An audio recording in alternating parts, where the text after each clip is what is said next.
from Hollywood, the Hollywood Radio Theatre.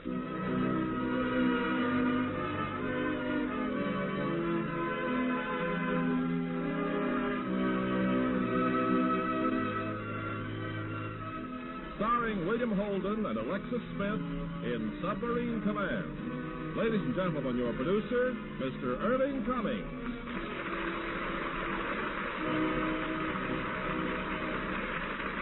Greetings from Hollywood, ladies and gentlemen.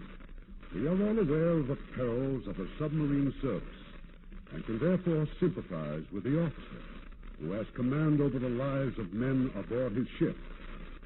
His fateful decisions are often subjected to minute scrutiny, and even his own men may stand in judgment against him. Such is the dramatic situation in tonight's play, Submarine Command. And starring in his original role in this exciting Paramount picture, we have William Holden, and as his co-star, lovely Alexis Smith. Now, Submarine Command, starring William Holden as Kenneth White and Alexis Smith as Carol.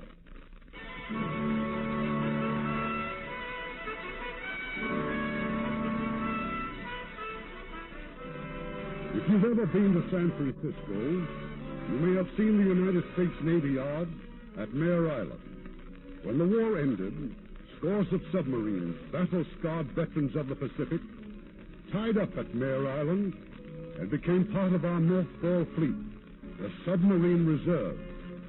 This story is about one of those ships, the USS Tiger Shark, and one of her men, Commander Kenneth White. About a year ago, Commander White had reason for wanting to see his ship again. There was a sentry on the dock, but the ship was deserted, except for memories that refused to die. Well, you wanted to see her again? What are you hesitating for? Go on.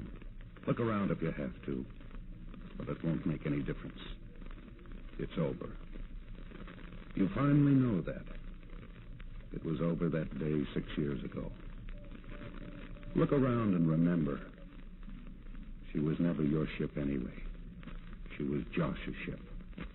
She always will be. It's funny how things can start with nothing and then pile up so fast it's hard to remember them in any kind of order. I've turned and twisted them 1,000 times looking for an answer that never comes. That afternoon, that 13th of August, 1945, the enemy had just about given up at sea. All we'd seen for days was empty ocean, gray, calm, and deserted. Not a hint that the first piece of my private jigsaw puzzle was about to drop into place. We were taking a surface run. Josh and I were on the bridge. The usual small talk. Looks like a nice day for a swim, huh? Oh, you wouldn't like it, Ken. That water's about 50 degrees. Well, that's what we call warm back in Michigan. Oh. Down in Kentucky, we chop it up and pour bourbon over it. Permission to come on the bridge, sir. Granted. Looks like we got some business. Plane from one of the carriers forced down on the drink. There's a pilot floating around in a rubber raft. Any bearings? 075 from Point Yoke, about 15 miles from us. All right, let's start looking for him. Come right to 310, all ahead flank. Come right to 310, all ahead flank. We picked up the pilot about an hour later. He'd been floating around since morning, suffering mostly from an acute case of boredom. Josh turned him over to me, and I fed him and clothed him, and then took him to my quarters to complete the report for the log. You mean to tell me you're the executive officer and they hand you a room like this? That's right. Now, what's your full name? Mars, Peter J. How can you move in this telephone booth? Now, let's see, we were talking about Australia. You were talking about Australia. On the level, you never been there? Nope. Oh, brother, you've been cheated. My advice to you is sue. Look, I've got to finish this report. Serial number. 837661. There was a little whack in Sydney on special duty. Ooh, talk about war effort. What ship? Ticonderoga. Hey, how can you sleep in a box like this? You know, this is the sort of punishment they should give strictly to academy guys. I'm an academy guy. Okay, so I'll kill myself. What happened to your plane? Went inland after a zero. I didn't have enough gas to get back to the carrier. Did you get to zero? Well, Match. Not only did I... Hey, what have we here? A girl's picture, huh? To Ken, oh, my love forever, Carol. Hey, that's a very pretty wife you got. She's not my wife. Well, why not? When did you have your last physical? I think you're minus your corpuscles. No, I just couldn't pin her down. Got a mind of her own and a career. Big advertising job in San Francisco. All the better. Friend, if I had a girl like that, I'd get a license and marry her during lunch hour. You know, I think you would. Hey, Ken, some gin rummy later? Yeah, if I'm still awake. Oh, what a life. You mean all you guys do is loaf around here with nothing to do but pick up flyers and play a little gin? Occasionally we do other things. 18 Jap ships. 18? Well, I take it all back. You're a real bunch of gunslingers. Yeah, all except me. I just reported aboard. No action at all? I was in New London most of the time, then 3 cruises on the Starfish. I didn't even see a chap. Oh. Oh, well, what's the difference? The war's practically over. In a couple of months, we'll all be sitting in some noisy saloon drinking that dirty old whiskey and watching the girls wiggle by. Tell me something, Morris. Sure. You ever think of anything but dames? Let me see. No, never. Nothing but dames.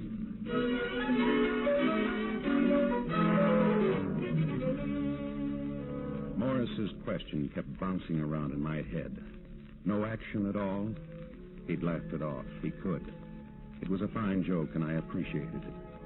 But I wondered if it had spread to the crew and how funny they could think it was. Later that night, Josh Rice and I were in the wardroom having a cup of coffee. How was it topside, Ken? Oh, nice, calm, peaceful, full moon. Feels like the war's over already. My guess it is.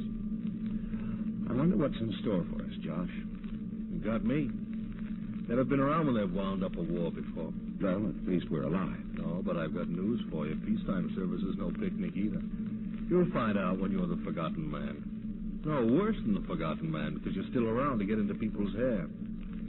Find yourself stuck with dull office jobs and paperwork and see people out of service making big money. And all you'll have is the knowledge that if the country needs you again, it'll need you desperately. Well, that's something. If you're a naval officer, that has to be everything. Don't kid yourself, boy. From here on in, it'll take plenty. Well, I better get this letter off to Alice. Oh, give her my best, will you? Yeah, sure. Wonder where I'll mail this from. Captain speaking. Very well, I'll be right up. Station a tracking party, Ken. Sighted some Japs, and I think we've got business. I'll take over, Carlson. Yes, sir. 1 tanker, 2 small freighters, and 2 escorts. Probably our last shot, huh? All right, let's get going. Battle station's torpedo. Battle station's torpedo. Aye, aye, sir.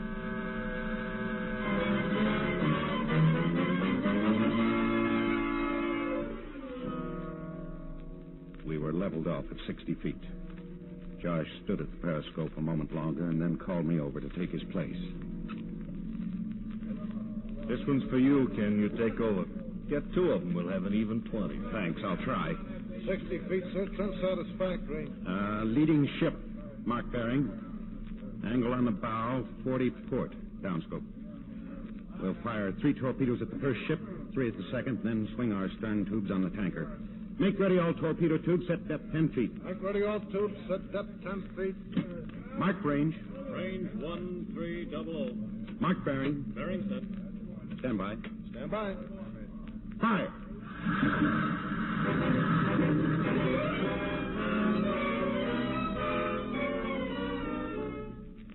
We got both freighters, but the tanker had turned and was heading for the shallow water, closer to shore.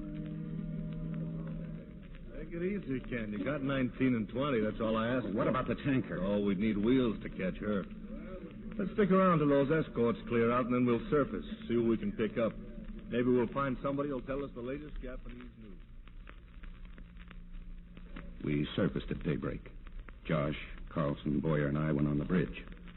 In the distance, we spotted some of the freighter's survivors. And then suddenly a dive bomber was coming at us from out of the clouds. Watch it, Captain. Machine gun. Get below. Get below. Boy, that was close. And where do you suppose that plane was? Captain Rice. Hey, Captain. Hey, look, he's bleeding. Get on the ladder, Boyer. Stand by to dive. Dive. Dive. But the captain, he's been hit. I told you to get below. The captain's been hit. It's too late. We're diving. Take her down to 100 feet.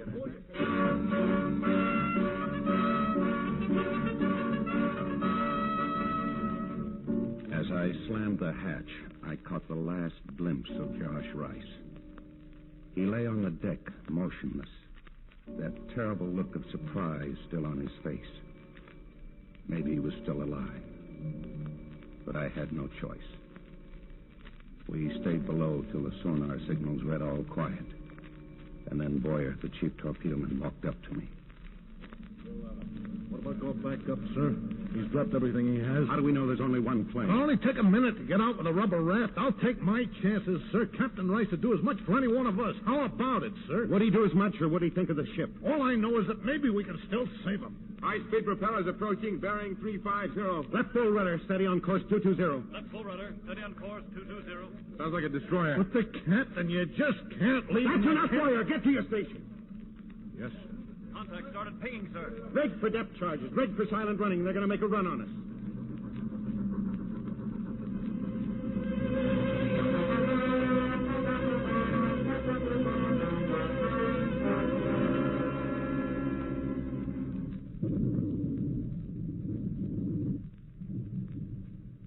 We sat there, taking everything they could drop on us.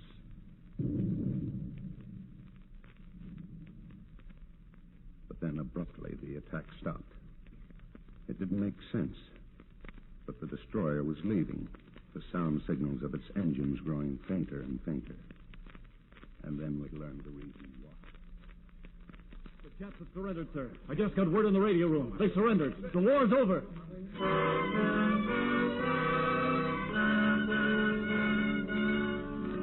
The war was over, but nearly 3 months went by before the Tiger Shark finally headed into San Diego Harbor. Lots of ships were coming home those days, and one more sub didn't attract much attention. I was glad. The one-day warrior who had lost his captain and almost his ship in his first and only action. Carol was waiting for me on the dock, and in those first few moments, the world seemed very good again. And now, darling, meet an old friend of yours. Hi, if you're all through kissing her, I'll join you. Keith Morris, I thought we dropped you off in Guam. Well, so you did, but I hit Frisco 3 weeks ago, and we've been having a lovely time. Carol, you know this character? Well, 3 weeks ago I didn't. But then an amazing coincidence occurred. I checked all the phone books, all the advertising agencies, and just happened to bump into her. And then when we heard the Tiger Shark was coming home... Well, she couldn't come all the way down here alone now, could she? Well, look, I got it all arranged. A big party, someplace in town called the Blue Room. So round up your pals, and old Daddy here will show you how to belt a great. Look, I'll have to join you later. I've got to see someone in Coronado. Oh, Ken, not now.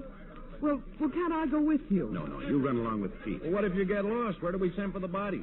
Rice's house. I'm going to see his wife. Or, rather, his widow. I'll see you later, honey.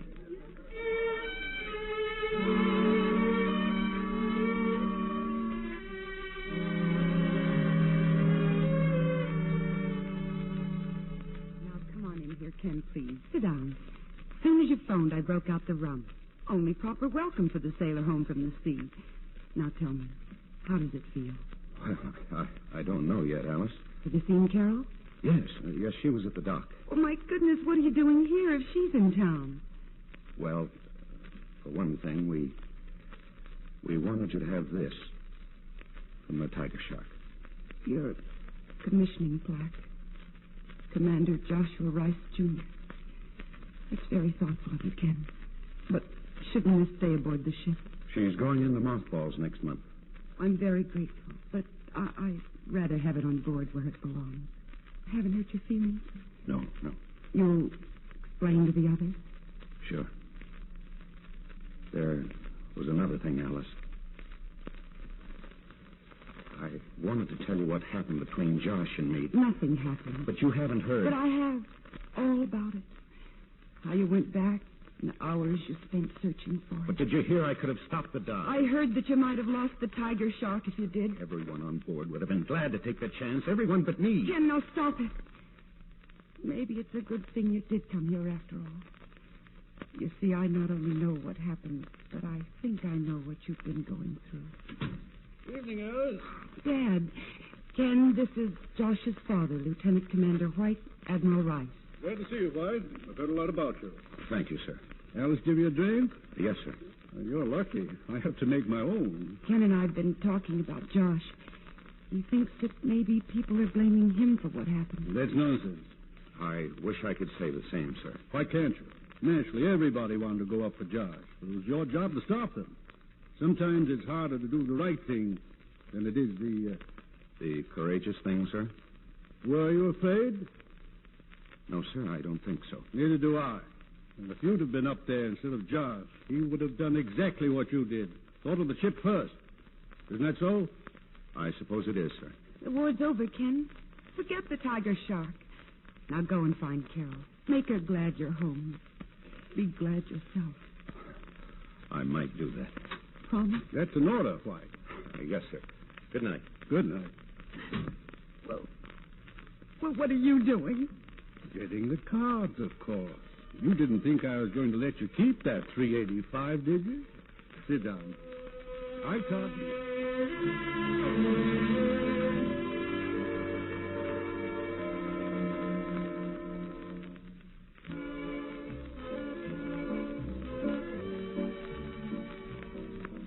I went back to town and found them at the Blue Room. Carol, Pete Morris, and some of the others from the ship. It was quite a gay celebration. I've missed you so, Ken. Either that or my blood's thinning out. Hey, that sounds serious. Let's stop dancing and talk about it. You just come with me. Oh, I've got a present for you. Here. What do you call that? It looks like a tooth. Well, that's just what it is. From a female aardvark. It's an African love charm. Did you know that the average aardvark has 63 children? And that's just average? Say, where'd you get that thing? Around the corner, one of those crazy joke stores. The man said that in Africa, when a girl wants to marry somebody, she just drops the tooth in his pocket. Like this. It's pure magic.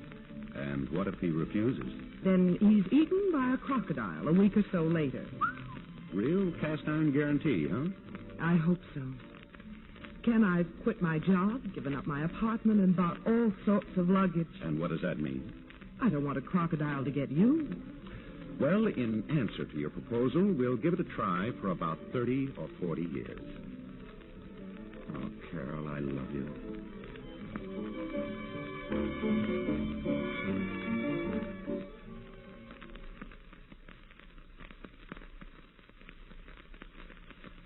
And so, my dear friends, you may proceed to congratulate us. He has just won my hand. Well, suit yourself, Carol, but you've just blown your chances for a very poetic life. Well, glasses up, everybody. This is an occasion. Here's to clear sailing for the nicest people I've ever known, Ken and Carol. And here's to all of us. May we be allowed a lot of fun and little time to regret it.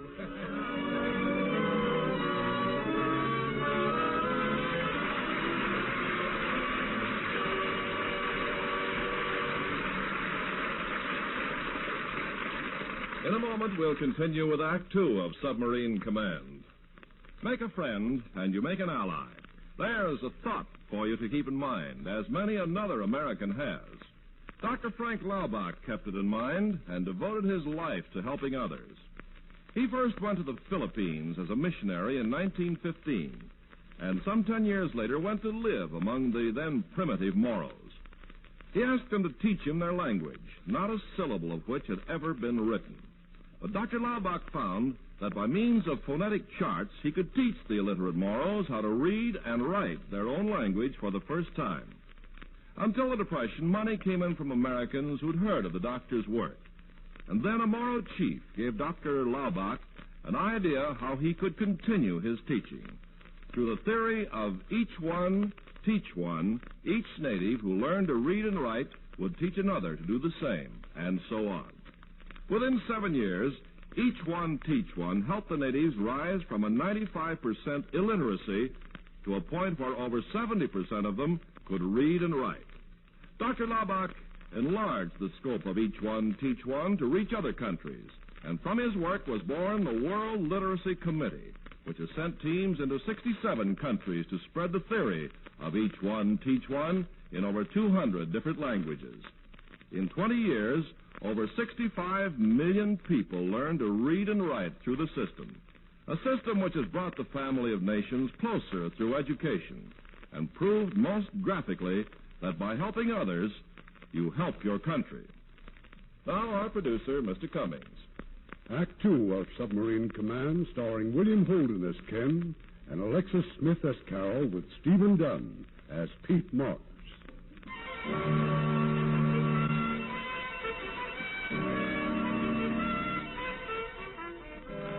Carol and I were married that week, and in the years that followed, the war faded into the past, and I kept busy in the present. I was stationed now at Mare Island under Josh's father, Admiral Rice. I was in maintenance, a cross between a storekeeper, a janitor, and a complaint adjuster. Good morning, sir. Quarterly material report, monthly inspection, and requisitions for paint and brooms. 9 copies each. Brooms. Do I have to sign all copies? Just 8. You initial our file copy. Now, that's a break. Captain Cornwell's wife called about the incinerator. Again? She found soot on the dining room rug this time. And Commander Roberts says there are orange peels on Pier 2. Tell the commander we'll send him a broom as soon as we get one. Hello? Oh, yes, sir. Right away, sir. Admiral Rice. He's probably found an apple core under his desk. I'll sign those papers when I get back. Come in, Ken. Come in. Well, how are things going? All right, sir, as far as I know. You like your job, Ken? No, sir. You can't say that I blame you. I hear you've been having trouble with Cornwell's wife. It seems she doesn't like the way we're burning the trash, sir. Old Hatchet-Face would run the entire Navy given half a chance. Well, I've got a different sort of chore for you, Ken. A reporter from New York is doing a story on the mothball Navy. I'd like you to show him the submarine. Yes, sir. You'll be at your office at 11. I'll advise the duty officers on the piers. Give them what you can. Is that all, sir? That's all, Ken. Thank you, sir.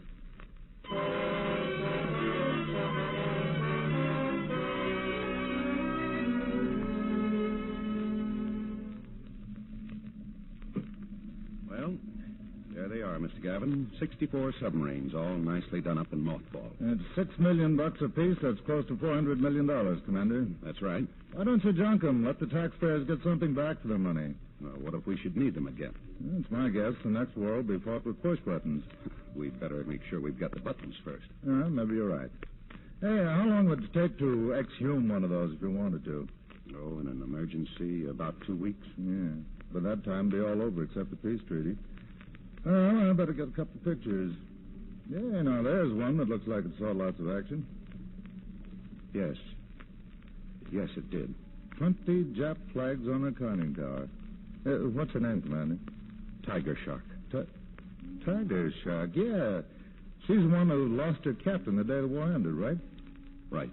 Why, the fellow who had to take her down must have felt like a heel. But he had a lot of sleepless nights after that. Happen to know who he was? Yes.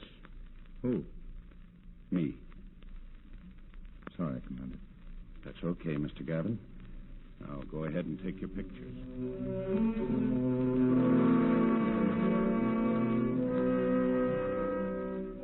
He was right.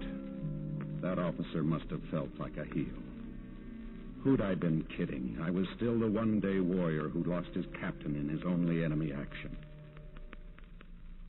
And then just before you got home, darling, Pete Morris called. He's coming over for dinner. Hasn't he got any other place to go? Ken. Oh, I know. Poor, lonely Pete, grounded on the very tough duty of teaching naval ROTC. All right. I'll call him back. Just tell him I've got jaundice. Just what have you got? Nothing. Something happened today, didn't it? What makes you think so? I can tell. All right, I'm fed up. With what? With being a clerk and a janitor and a glorified errand boy, with lots of things. Ken, why don't you change your job? Oh, sure. Just call the chief of naval operations and tell him I'm bored. I can't change jobs, and you know it. I'm in the Navy, remember? I could hardly forget it. And you can hardly forget that you gave up a $300 a week job to marry me, can you? Finish your drink, Ken. I'll go in and set the table. Carol hadn't deserved that. Not any of it. I wanted to apologize, but I didn't know how. So, like every husband, I hoped that a gift and a party at the club might substitute for the words I couldn't find. I planned it for the following night. The next day at the office. More signatures for you, sir. Oh, and a couple of other items. Well, like what? Well, there's a new chief outside reporting for duty, and a call from Parsons at the reserve fleet. He wants to know if we have any qualified submarine men. Why? They just got orders to put the Tiger Shark back in commission. Tiger Shark? How'd they happen to pick her? I don't know. Well, we haven't any men, so tell Parsons... the garbage disposal unit of the United States Navy? Hiya, Pete. Hi. Hey. What's this on the desk? Oh, that it's something for Carol. Oh, struck oil, huh? Wristwatches and parties. How do you do it? Because I'm an honest working man and not a playboy at the university like you. Yeah, I guess you're right. Teaching naval ROTC is a lead pipe cinch. No courses to give out except navigation, gunnery, engineering, naval history, naval customs and traditions, communications, and ship handling. 2 or 3 afternoons a week drilling, 1 night a week with a naval reserve unit, 2 nights preparing examination papers, 3 nights correcting them, and 8 nights and Sundays trying to keep ahead of my students, most of whom are not sure they want to be in the Navy in the first place. Yeah, and in my spare time going to parties like yours. Well, you ready to leave? No, I can't, Pete. I've got some calls to make. I'll see you at the club. It's all right. Beg your pardon. That's all right. Come in. Chief Torpedo Man Boyer reporting for duty, sir. Boyer. Well, where'd you drop in from? San Diego, sir. Oh, Boyer, you remember Commander Morris, the pilot we picked up? Hey, it's good to see you, sir. Hey, I thought you'd be retired by now. Maybe it's time I thought about it, sir. Well, sit down, Boyer. I'd like to... Excuse me, sir. I've just decided to request a transfer to another department. Why? You should be the last person in the world to ask that, sir. All right, Boyer. Report to the reserve fleet. Lieutenant Parsons. They got just the job for you. Yes, sir. Thank you, sir.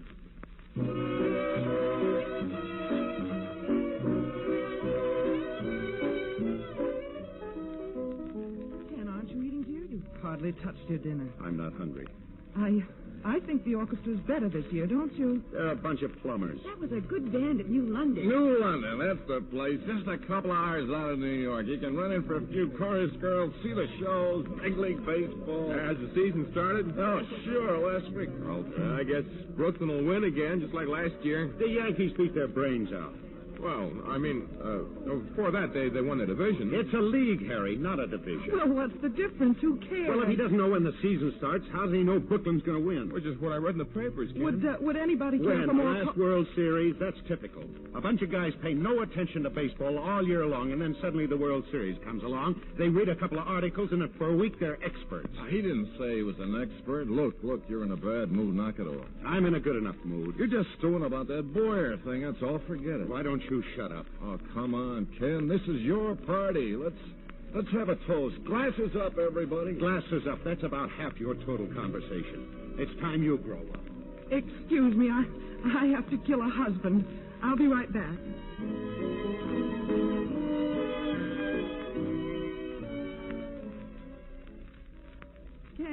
Ken, wait, please. Now, what was all that about? Nothing. Well, you can't walk out this way. It's your party. I don't feel like a party. You did this morning. What happened? What's all this about Boyer? He doesn't enter into it. Ken, I'm getting sick and tired of these moods. How do you think I feel in front of all those people? They must think you're crazy. I don't care what they think. Well, I do. We can't walk out and leave them. I'm not asking you to.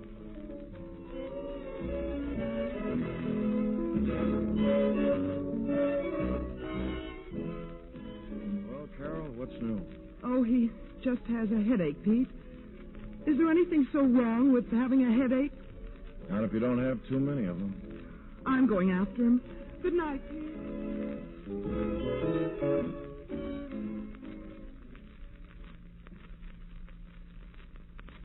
I had heard Pete's wisecrack, and he was right. Too many headaches. And having Boyer in charge of the work crew on the Tiger Shark didn't help them any. But I couldn't stay away from the dock. Something kept pulling me back like north pulls a compass needle. And maybe without knowing it, I was waiting around to keep them.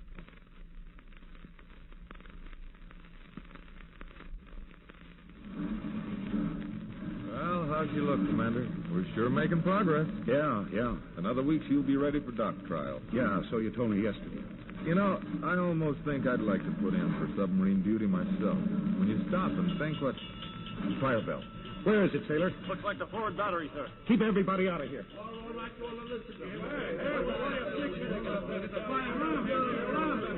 Oh, Ken. Where is it? Forward battery room. We've got it isolated, but there's a man in there. You, Stillman, get an asbestos suit and some CO2 cylinders. We're bringing them down the hatch now, sir. There isn't time for that. Open that confront. Stand back, boy. You'd last about 30 seconds in there. There's a man in that room. He'll have to take his chance. Like Captain Rice took his chances, I went by the book once with And you. you'll go by the book again. Now get that suit on. Stillman, Adams, bear a hand on that suit. The rest of you stand by with that hose here.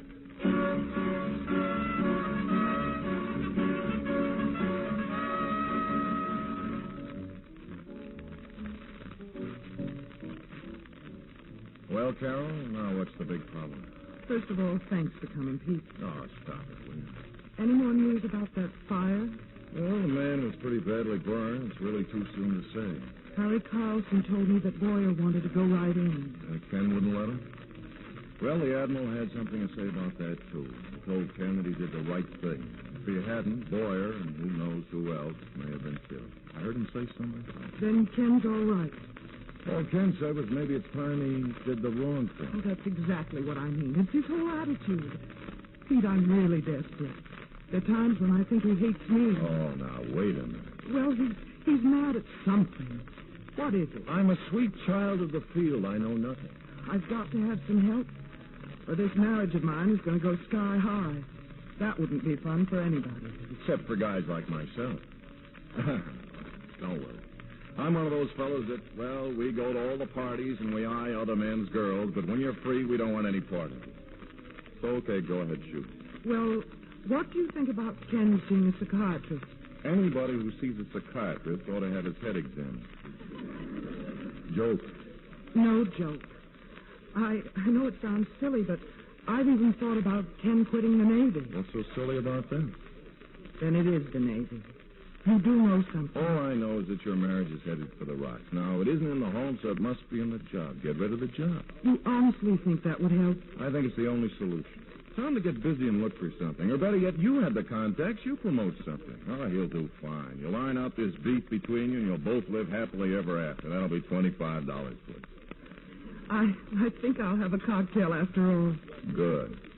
You know, now that you're happily married again, I'm getting very interested in you.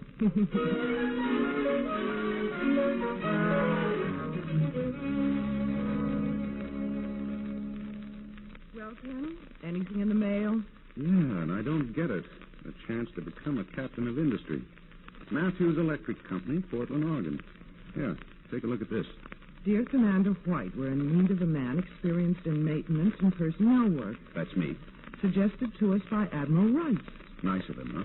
I can assure you the arrangements we contemplate will be more than satisfactory to you. Sounds terrific. But why should Rice have picked me? Well, why wouldn't he? Yeah. How do you feel about Portland? I hear it's wonderful. Means buying umbrellas, long underwear, and finding a good thick roof. Oh, they have lots of nice houses near the plant. They do? Now, where did you hear that? Oh, I don't know. I think I read it somewhere. What was the name of that businessman you had lunch with a couple of months ago? Businessman? You used to write copy for his refrigerators. A.E. Matthews, if I remember correctly. Ken. What kind of a fool do you think I am, and how long do you think I'd stay a fool? Or maybe you thought I might go for it. What does Matthews get out of this? You're going to write his copy for free? I only said if there ever was And what about the Admiral? You going to do his advertising, or did you just cry on his shoulder about the hardships of Navy life? I simply asked his advice, and he agreed with Pete that it was the best thing... Well, who'd you miss, honey? How about the mailman? What'd he think? Did you write your newspaper, your congressman? All right, Ken. I'm sorry. I know now that I was going about it the wrong way, but honestly, I thought it was a solution. For what? For us. Ken, you're at war with your job and yourself and with me, and something has to give. Do you want it to be our marriage? Oh, you know I don't. Then you've got to make a change. Meaning Portland? Meaning anything. Get a farm, take up painting. Only please, please get us out of our trouble. And you think leaving the Navy will do that? Yes, I do. Well, I suppose you're right. Otherwise, the Admiral wouldn't have backed you up. Where are you going? To the office. I'm going to resign from the Navy.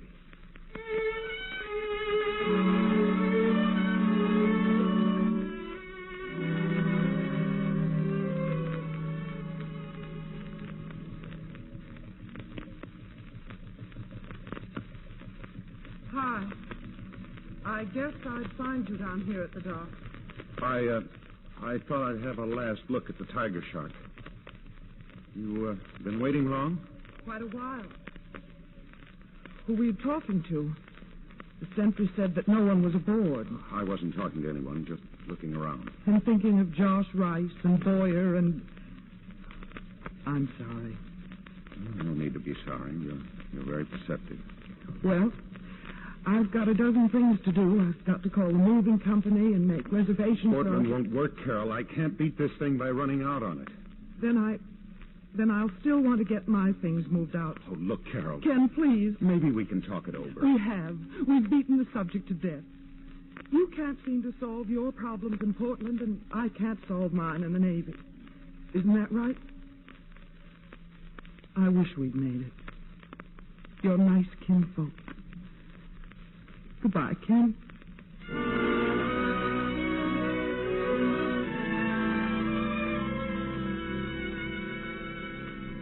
Ken, is that you?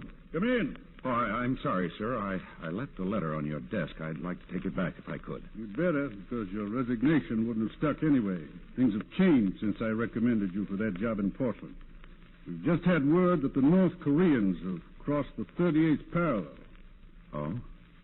Will that affect the yard, sir? It will affect you. I've talked to the Bureau. Your orders are on the way. What kind of orders, sir? You're to take the tiger shark. Be ready for sea in 5 days.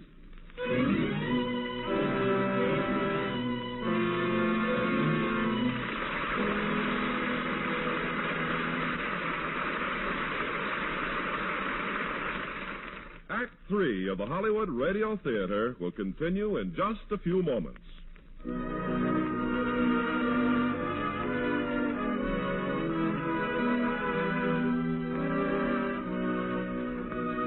We pause now for station identification.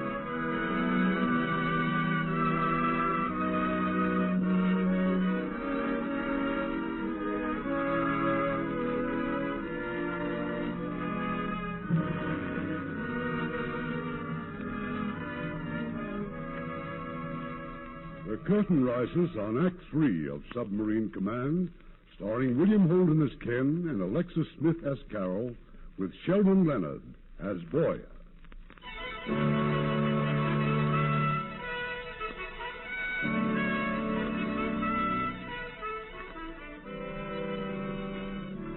Aboard the Tiger Shark, as we left for Korea, were two old hands, Harry Carlson, now the executive officer, and Boyer. The middle of December found us on patrol in the Sea of Japan. Inland, things weren't going too well. Thousands of troops had been caught in a trap. They'd fought their way out towards the coast and were now praying for evacuation out of the port of Hungnam. But our orders still read patrol duty. Uncle Sam sure sends you on long trips. 8,000 miles, brother.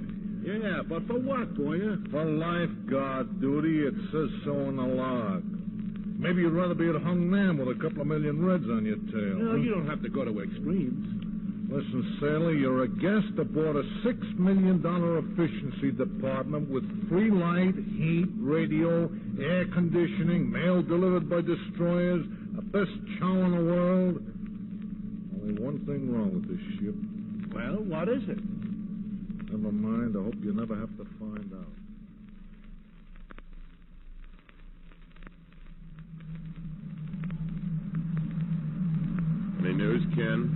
Nothing yet. Colder, huh? The wind's shifting.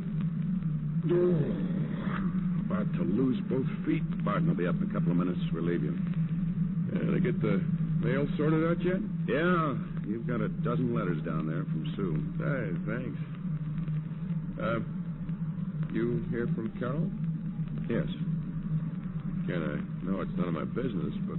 Look, there's nothing you can tell me I don't already know, including what a heel I've been. Permission to come on the bridge, sir? Granted? Oh, it's about time. Sorry, Harry, but I stopped to listen to the news from Hung Nam. Beachhead's still holding. They're moving men and equipment off as fast as they can load them. How many to go? Over 20,000. I'll see you below, Harry. Right. Now we're steering 355 crew. Safety and negative are flooded. Just ready for diving.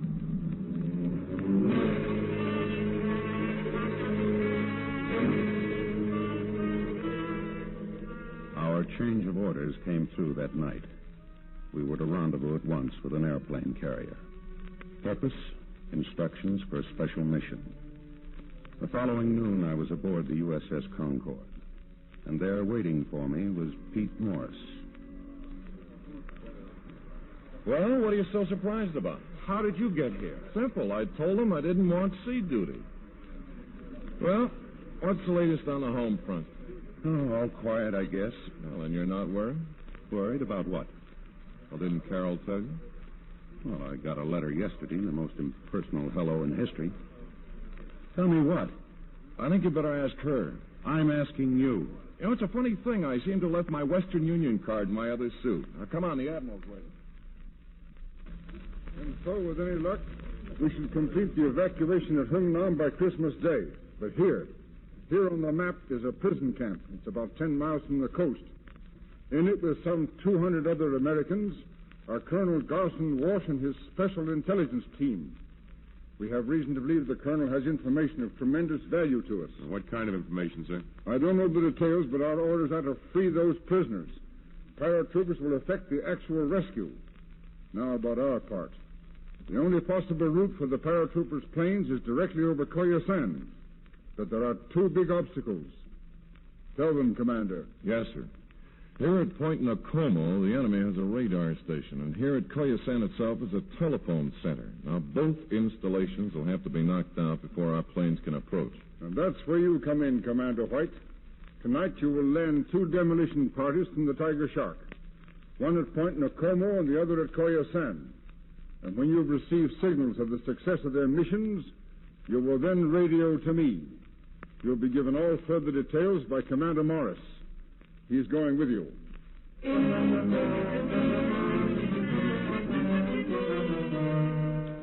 Half a dozen men left the Concorde and came aboard the Tiger Shark. And that night in the wardroom, we again went over our plan. So this whole deal hinges on us. Unless the Reds are completely surprised, they'll massacre the prisoners. And in order to surprise them, we have to cut the communications. Now, three of us are going to be responsible for the radar station, Major Kim, Lieutenant Barton, and myself. Okay, now we'll put you off in a rubber boat at Point Nokomo. You'll go ashore and lay low for approximately 1 hour until 4:30. Right. That'll give us time to take the Tiger Shark to the entrance of Koyasan Harbor. Now, that's where you two frogmen can slip over the side. Yes, sir. There's no chance of getting into the harbor. None at all. The harbor's mine. It's okay with us, sir. We'll swim in. Now, at exactly 0430, both parties will proceed to destroy their objectives. As soon as you've done this, send me your signals, and I'll radio the Admiral. Any questions? No, sir. Captain White? Yes? We've just sighted Point Nokomo, bearing 295. Very well. Be ready in 15 minutes.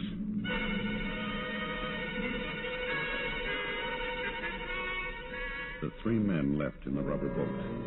Pete, the Korean Major Kim, and Lieutenant Barton. And we headed south for Koyasan. That gave us a little extra time to brief the frogmen. You can drop us at the breakwater, sir. We'll have about 30 minutes to reach shore. 30 minutes is maximum. We'll do it, sir. Now, look, if you're late, if the Reds get one word that their radar station's been destroyed, they'll use the telephone center to spread the news. Now, once they're able to do that, our whole operation's cooked. All right, now what about the... Sir, Chief Engineer requests permission to secure the starboard main motor. What's the trouble, Boyer? Bearing's running hot. How long to fix it? Can't tell yet, sir. At least a half an hour. Mr. Carlson? Sir? Make all speed possible on the port propeller. Pull an overload if you have to. We've got 17 miles to go.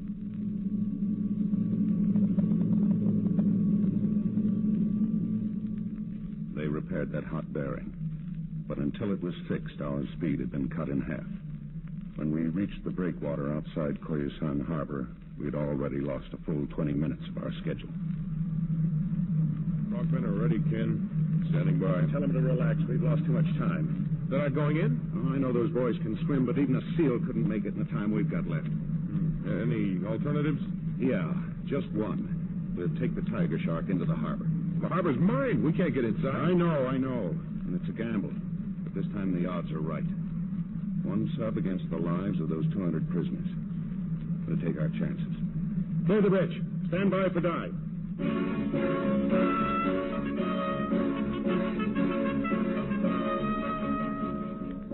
We went down to 40 feet.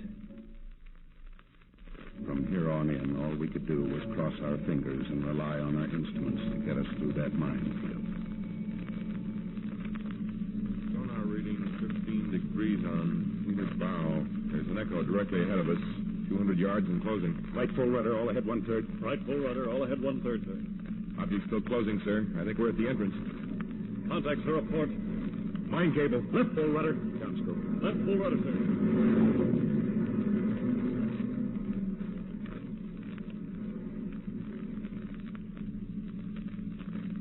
Clear, sir. Rudder amidships. Rudder amidships, sir. Steer 225. Steer 225, sir. Planer up. Let the frogmen off. Upscope. 38 feet. 35 feet. 31 feet.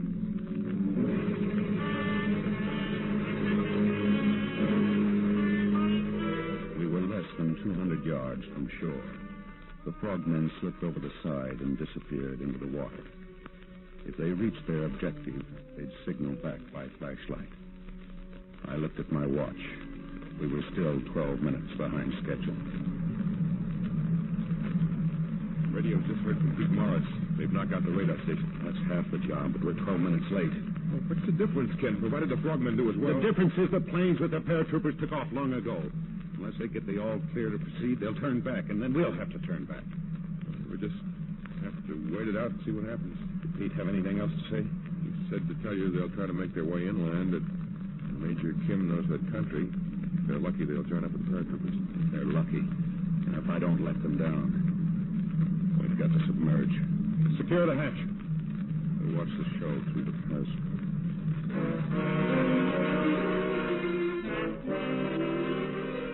We watched and waited endlessly.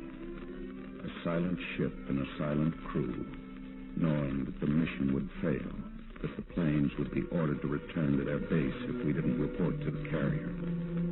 It was Boyer who reminded me of the time. He wasn't shouting. It only seemed that he was shouting. It's 058, sir. We have to report by 05. Yes, I know. Wait a minute. They're signaling from the shore. I've got the signal. Downscope. We're going to surface. Well, you know they've got shore batteries here in the harbor. It's the only way we can send an all clear to the carrier. As soon as the antennas are out of the water, contact the carrier and report the all clear.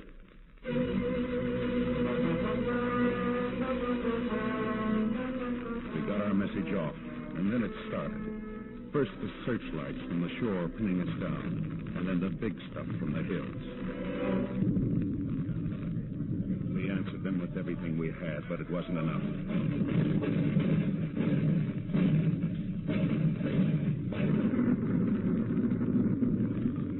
Engine room hit, sir. She's settling aft. All hands carry out demolition orders. All hands carry out demolition orders. Abandon ship. The men leaped into the water.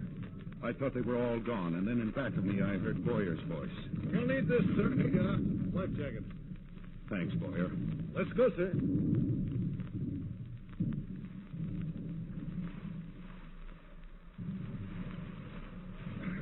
You all right, Captain? Yeah. She was a wonderful ship. Yeah. The best. Swim for shore. There's nothing else we can do. Pass the word. Yes, sir. Swim for shore. Pass the word. Ken? You hear what I hear? Hey, sounds like paratroopers, sir. Right on schedule. Hey, here come the jets. Hey, something tells me things ain't going to be so tough on that beach after all.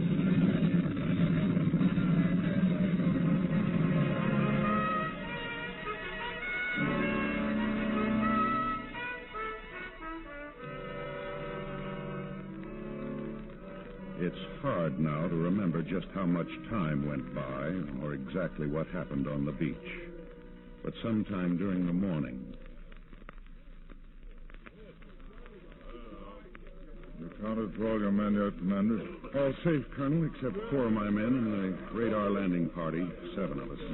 We lost 14 paratroopers.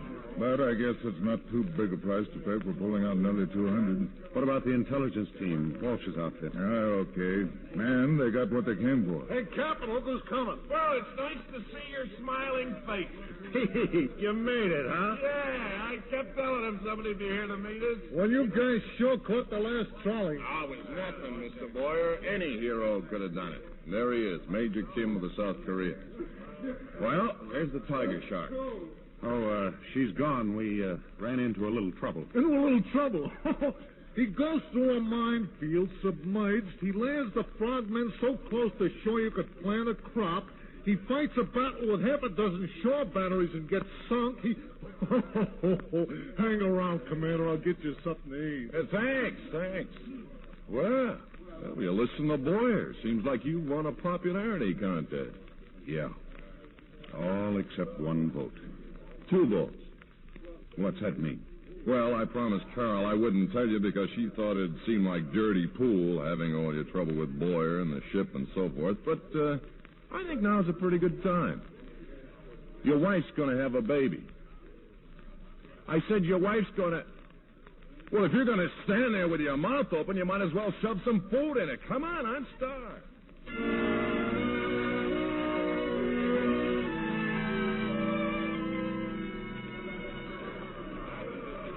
A couple of weeks ago, another submarine went down the ways and into the water. Bigger and better than anything we've ever known. Carol was there at the launching. She was the one who swung that familiar bottle of champagne. I hereby christen the USS Tiger Shark.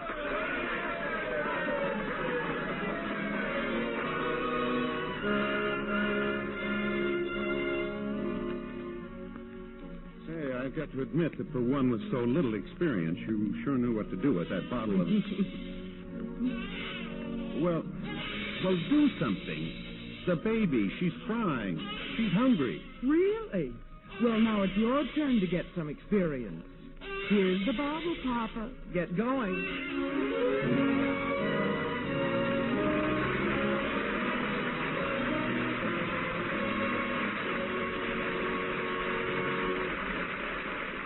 In a moment, our stars will return. Make a friend, and you make an ally. There's a thought for you to keep in mind, as many another American has. Elizabeth Vining was an American who probably had more individual success than anyone else in creating a strong feeling of friendship between the United States and Japan. In 1946, she was selected for the important job of teaching English to the 12-year-old Crown Prince Akihito. Her tour of duty was for 2 years. In Tokyo, she found a class of 20 boys had been assigned to her. By patiently conducting her class completely in English, Miss Vining gradually taught them a language they were eager to learn. Her methods of teaching and subject matter were of her own choice. The boys studied American history and democracy, had discussions on the United Nations, and the prince memorized Lincoln's Gettysburg Address. At the end of her assignment, Miss Vining agreed to stay another year, since the prince's English had reached the point where he could understand the expression of ideas. At the end of the 3rd year, Prince Akihito was well acquainted with English and the benefits of a democratic way of life. Miss Vining's work was finished. The Emperor and the Empress thanked her for the understanding she had brought to the prince and the Japanese children, and gave her many gifts to show their gratitude. And what had Elizabeth Vining learned from her work? That she had contributed much toward the future peace of Japan and the rest of the world. That she opened windows which had remained closed too long. As one of her students told her, "You have not only taught us English, You have taught us thoughts.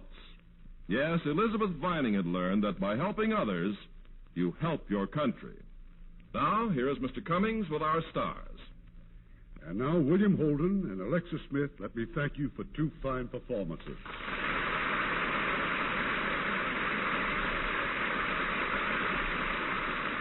You know, whenever I congratulate the stars after the play, I think back to the early silent days when actors didn't receive screen credit. It was only when the fans wrote in and asked the names of the artists that they were properly identified. Of course, some of us didn't want to be identified. Sometimes today, they don't want to be identified either. Why, some of us have been known to sneak into the studio after our picture's been previewed. Oh, now you're just being modest, Alexis. I just saw your latest picture, and you were simply great. Well, as a matter of fact, Bill, I just saw your latest picture, and you were just sensational. Aren't we the coy ones? By any chance, are you talking about Paramount's new picture, The Turning Point, starring William Holden, Edmund O'Brien, and Alexis Smith? Irving, there was no need to mention our latest picture, The Turning Point. I just thought someone ought to say a good word for Edmund O'Brien. Well, I'll say a good word for Eddie any time and any picture. Be sure to listen next week to Jane Wyman in a heartwarming drama the whole family will love. RKO's moving story of the Blue Veil. It's one of my favorites, Irving. Good night. Good night. Good night, and thanks for a wonderful evening. This is Irving Cummings saying good night to you from Hollywood.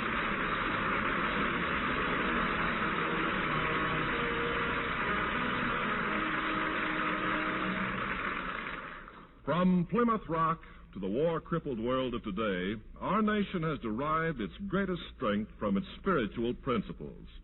Our religious beliefs have given form to the whole structure of American living and helped to keep it free.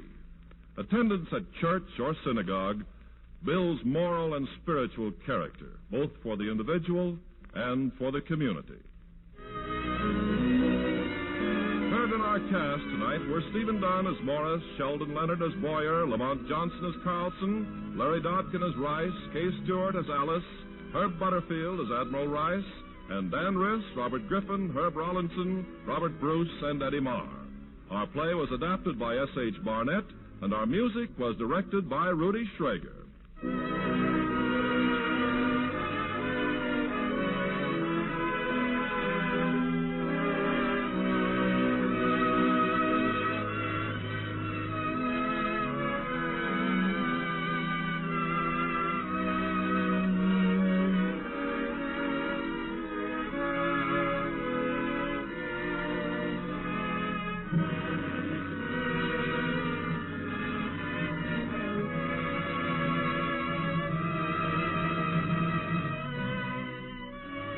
Radio Theater is a presentation of the United States Armed Forces Radio Service.